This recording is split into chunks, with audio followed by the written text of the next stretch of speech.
Hello boys and girls. So this is just a quick tutorial, one of several that I'm going to be making over the next week.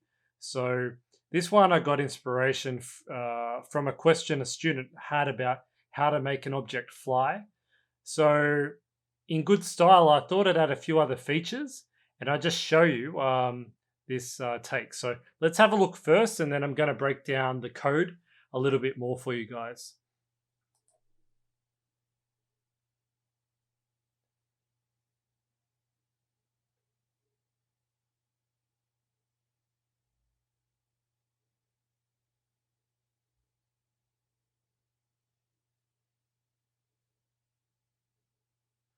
All right, and there you have it.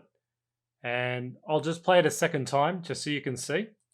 So there's a lot happening here behind the scenes, although it looks very simplistic. Got our little alien getting in his spaceship. A bit of a rocky start there. And he's off. Okay, so how do we actually get the alien to do several things? Firstly, to shrink in size, to get into the spacecraft, and then to fly it away. It's actually easier than you think. It's just you have to work out which particular codes to use. And I'm going to show you how it's done right now. So let's go. Firstly, we're going to get into the code editor window here, edit code. Once we've done that, we then have all this code. Now, the secret is really the do together blocks. This is what makes my motion look so seamless and smooth.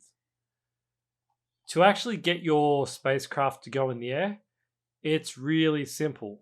It's actually more simple in code than it is to do it in the setup screen in this section here.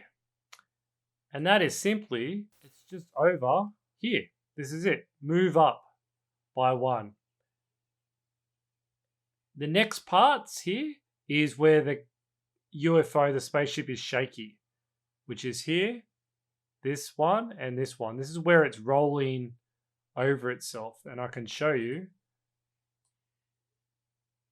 Speed this up a little bit.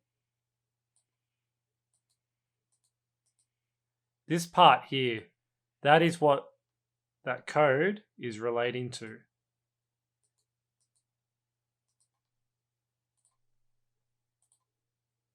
So that is the rolls. And you can make it roll, but really to add dimension or to make it look realistic, you need to add some movement blocks as well. And that is by either moving it backwards or forwards. So this is why I have a backward block here. So to answer my student's question, to make anything go up in the air like an aeroplane, it's just this block, move up. By how much you want is up to you. You can make a small movement in the air or you can make it large by going to a custom number. Play around with it because you'll get some really different results based on what value you put in here.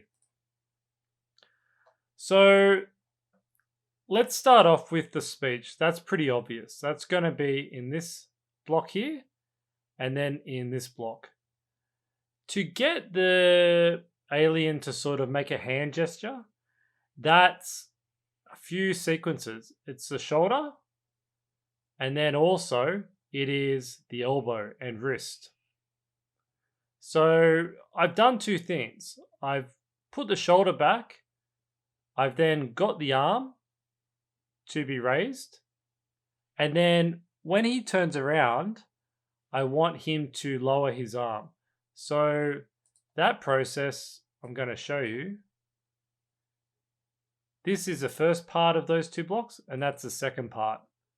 When that arm drops, that is this code here. Okay, so now that we've got the code, he'll be facing the spaceship. Now, how do we make him shrink and also look like he magically changes in size? There's two blocks that you need. One is called opacity And the opacity block can make any object look thin or look like it's disappeared in the background, depending on the value you put. The other block besides opacity is the resize block, and that's how I get him to suddenly reappear in a different size. So if we have a look, that's these blocks here.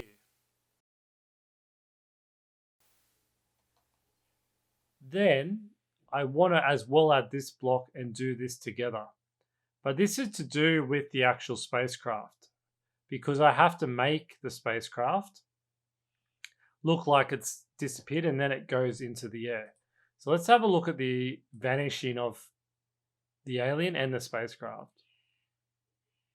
So that's the opacity right there. That value is 0. That's how I get it to disappear. He comes back and he's already in a smaller size when he comes back. And that is because I've done this.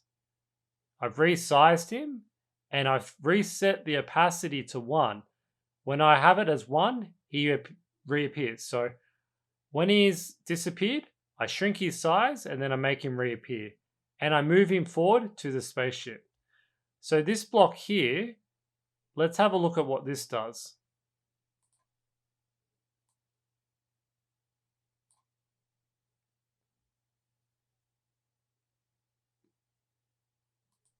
All right. So what I wanted is that I wanted him, as he disappears, the spaceship automatically moves up to make it seem like he's gotten in the spaceship and he's taken the spaceship straight away, the flying saucer, as soon as he gets in. So that's why I've done that in a do together. If I had it separate, it would just be a little slower. You can do it how you wish. Now this part here, the rolls, I've just played around with this, with trial and error, by picking different sides, left or right, how much it should be in the roll, and the movement as well, because you need the movement with the roll to make it look like it's wonky to turn side to side.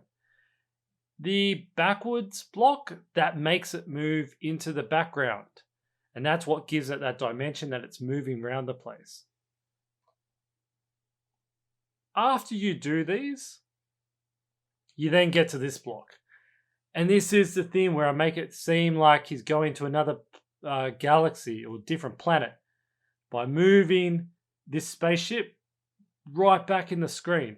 So this block here, let's have a look and see how it goes. All right, so a little bit of wonkiness. It was right before the camera moved back. That is here.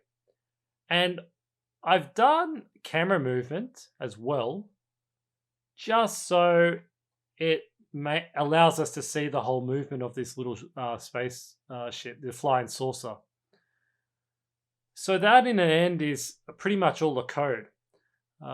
There isn't too much to it, except you just have to do a lot of practice, putting different blocks in different places, changing them around, getting something that works for you. There is no one correct way.